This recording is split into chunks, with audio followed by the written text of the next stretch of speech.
قرار گرفتن.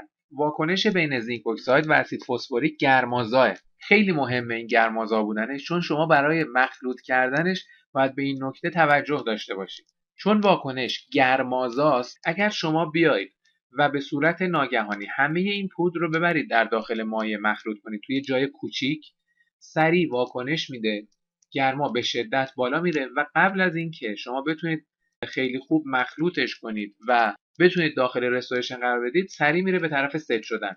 چرا؟ چون میدونید که کلا گرما و رطوبت ست شدن سمان ها رو سریعتر میکنن. این سمان خودش هم گرمازاست.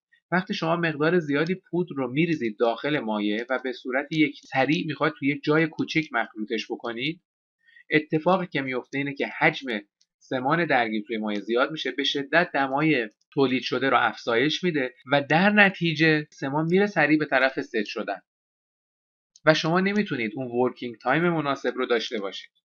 پودر رو بریزید روی یک اسلب شیشه‌ای بر طبق پیمانه هایی که و دستورالعمل هایی که شرکت سازنده گفته که چه مقدار پودر چه مقدار مایع، بعد بیایید پودر رو به قسمت هایی تقسیم کنید. ببینید به چه صورتی تقسیم کرده. هرچی مقدار کلی پودر بوده، یک شونزدهم، یک شونزدهم، یک هشتم، یک چهارم، یک چهارم و یک چهارم. یعنی قسمت اول ببینید که مخلوط چقدر کمه. علت چیه؟ علت اینه که قسمت اول رو که میخواد مخلوط بکنه، کل این یک شونزدهم اون مقدار سمانی که داشته رو کلش رو، اگر 16 قسمت فرض کنیم، یک شونزدهمش رو میاد تو مایع به طور کامل و روی یک سطح وسیع مخلوط میکنه.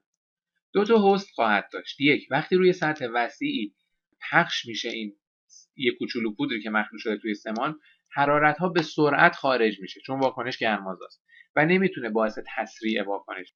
از طرفی چون یه مقدار پودر مخلوط شده روی سطح وسیع، باز گرما راحت‌تر آزاد میشه و همین که اسیدیته مایع رو یه مقدار کم میکنه، پس سرعت واکنش بعدی رو کاهش میده. بعد یک شونزدهم بعدی، بعد حالا مقدارها بزرگتر میشه یک هشتم، بعد هم 3 تا یک چهارم داره که به ترتیب وارد مایع میکنه و مخلوط میکنه. این اتفاق باعث میشه که سمان شما دیرتر ست بشه، به خوبی مخلوط بشه و اون گرمایی که آزاد میشه ناشی از گرم آزاد بودنش موجب مشکلی نشه.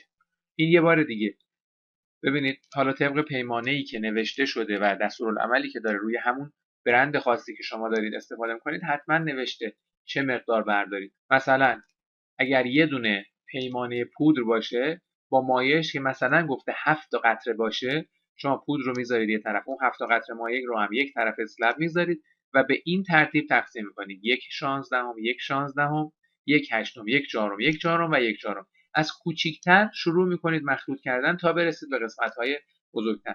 خوب که مخلوط شد بعدی، خوب که مخلوط شد و بعدی توی یک سطح وسیع مخلوط میشه.